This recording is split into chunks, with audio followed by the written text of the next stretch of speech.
Hey everybody, I'm here to show you how to take the baby booty dies and the basic booty and the baby booty detail dies and create this little fringed booty with the fringe dies located within the baby booty detail set. So these are the two elements, two dies you need for the fringe booty. First the fringe, which I'm going to go ahead and cut. And this is a great die. I have so many uses for this little fringe die. I can't wait to put them to use far beyond baby booties. It's adorable. You just kind of have to tug out those little fingers that go in to create the fringe. Some of my holes poke through, and we'll take a needle to that here in a second. And here is the topper to the baby booty. And what I'm doing here is I'm looking for that little triangle, little rectangle hole that indicates the inseam, so I can make sure I have a right and left booty, because I want to cut this so it's oriented correctly. And I have this little die which has 2 rows of 5 holes on it, and I'm going to cut the holes into the top of my baby booty, and this creates matching holes for the fringe so you can sew it in easily. Again, you have to make sure you're oriented right for the left and right booty, but that's easy to do with the rectangular hole on the instep of the baby booty.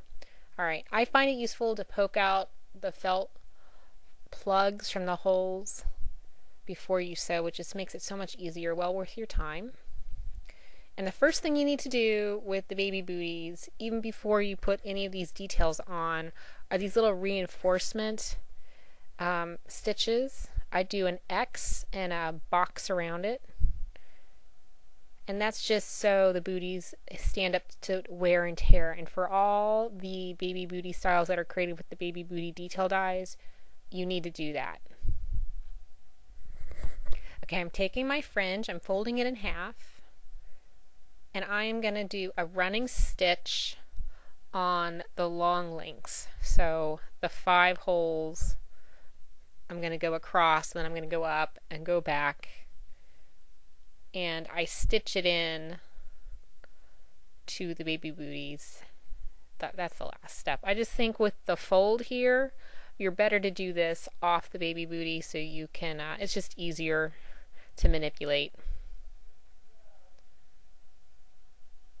At least for me. You know, of course, if you have a way of doing it other than me, other than my way, please go ahead and do whatever's easiest for you. This is just how I prefer to do it.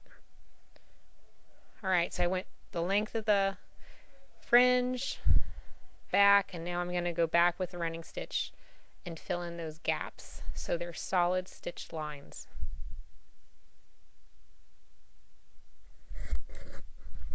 I love making my floss match the felt. It looks so professional and boutique-y.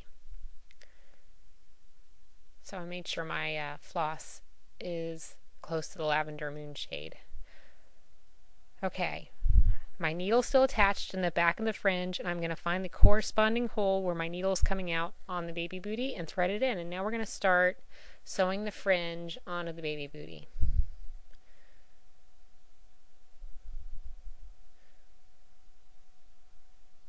And so I create little boxes here on the fringe. So I'm not going to stitch between the rows.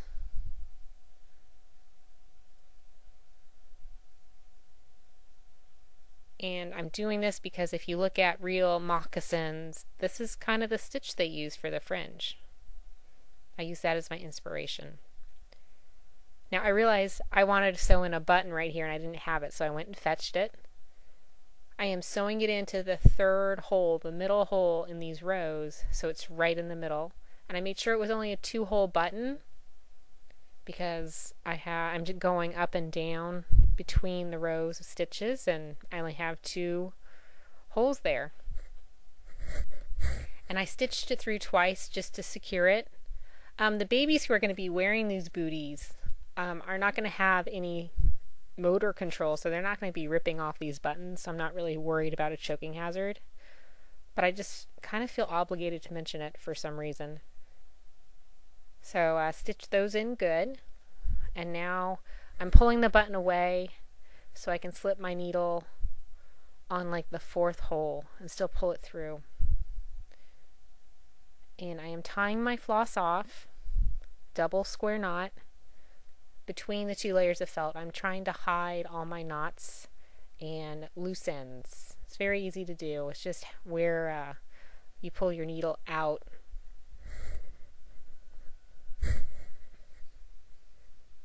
And just trim the loose ends, and it's tucked behind the fringe. And is that not the most adorable thing ever? I love the fringe. Okay, so at this point, here's the other booty. If you want to finish stitching this up, please refer to the baby booty tutorial where we take the basic baby booty and stitch it together. This was just for the detail. Okay, we have still like 4 other baby booty styles to explore. It's pretty crazy. All right, look for those videos, and thanks for joining me for the fringed baby booty tutorial.